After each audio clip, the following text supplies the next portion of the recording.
Okay, this is Learning and Conditioning, Psych 303. This is the Chapter 3 review. The content of this review has been informed by the answers to the poll questions that you gave me on D2L. So if I can re-emphasize that, please complete those polls and tell me what you don't understand, because they form the basis of what I talk about in these reviews. I'm going to do a little bit something different today, and that is that I'm going to start off with a brief sort of basic lecture on Pavlovian conditioning, and then I'm going to make other videos and upload them answering specific questions, whether that's CER or aversive counter conditioning, those sorts of things. That's so you don't have to watch an entire 30-minute video, or maybe it's even going to be longer than that. I don't know yet. We'll see. But if you get that stuff and want to skip over it, so hopefully these will be briefer videos, more to the point. So let's start with Pavlovian conditioning. Let's start with the basics, and that is that Pavlovian conditioning is always about a reflex. It always begins with a reflex. We always start with a USUR relationship, or an unconditional stimulus, an unconditional response relationship. And here are some definitions, right? An unconditional stimulus is a stimulus that elicits an unconditional response without prior conditions or experience. These are things that we come preloaded with. If we're talking about humans, we can talk about babies have a lot of reflexes like that we've talked previously about in the wiki. They'll grasp a finger. There's a sucking reflex. There's a kicking reflex. If you tickle a kid, an infant's, the bottom of their feet, they will kick back. The crying reflex, we all know. We used to hear about babies getting spanked in the delivery room to make sure that they were crying, and that's a reflex as well. Oh, there's some others. When you get dust in your eye, you blink. If you have an object in your windpipe, you gag. If you hear a loud noise, often you're startled or jumped. And if food's on your tongue, you'll salivate, just as Pavlov's dogs did.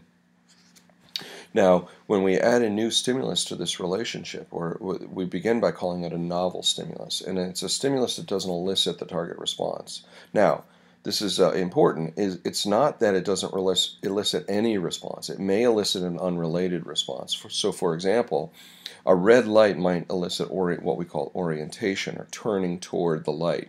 If someone turns on a light in your environment, or a light, often we orient to it. We look at it. Likewise, a noise can also create an what we call orienting response as well, and that is turning your head to the source of the noise. But let's note that a red light doesn't elicit an eye blink. A noise doesn't elicit salivation. So that's why we call them novel or neutral stimuli. It's not that it doesn't elicit any response, it just doesn't elicit the target response that we're interested in. Now, when we add a new stimulus, what we do is do things like we play the red light, we'll throw some dust in your eye, and you blink. And these are what we call conditioning trials. So we present a red light, we throw dust in your eye, and you blink. We play the red light, we turn on a red light, we throw dust in your eye, you blink. At some point in time, when we throw dust in your eye, you may punch us in the head or something like that. Stop throwing dust in my eye! But this is a very common, believe it or not, conditioning preparation with Pavlovian conditioning preparation with humans. And instead of dust in the eye, what we use is a little puff of air. And then what scientists do, what researchers do, is play a red light, blow a little puff of air in your eye, and you blink. You can condition blinking, believe it or not. Now, then if you're lucky, after a while, you present the red light alone and you elicit a blink. And if this happens, the red light is considered to be a conditional stimulus. We call the red light now a CS, and we call the blink elicited by it a conditioned response. And the reason we like I think where the term condition or conditional comes from is that this is required, this is due to prior conditions. It is not due to other factors. The CS elicits the CR due to prior conditions. And I think if you think about it that way, you can think that's where the word conditioning comes from. I prefer the word conditional over conditioned, There is some evidence that in the translation of conditioned reflexes, Pavlov wrote a book called Conditioned Reflexes, and it was written in Russian, and the original English translation probably mistranslated the word conditional to conditioned.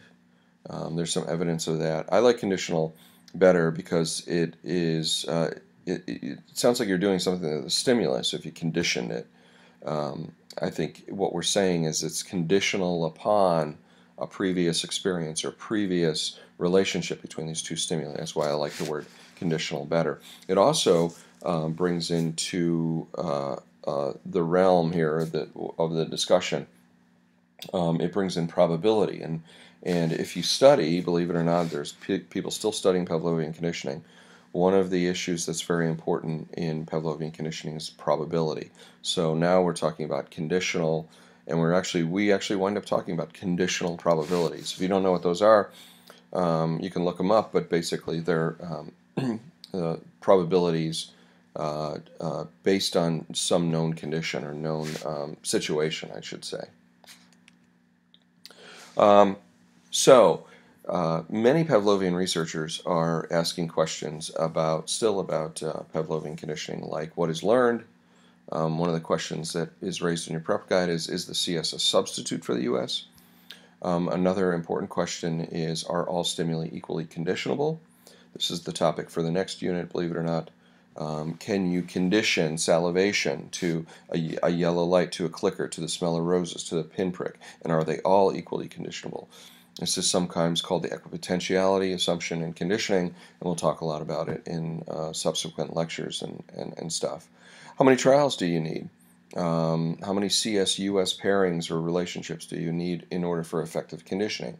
1, 10, hundreds? Well, it turns out that it depends. They can all be effective, but these are some of the questions that Pavlovian conditioning people are studying.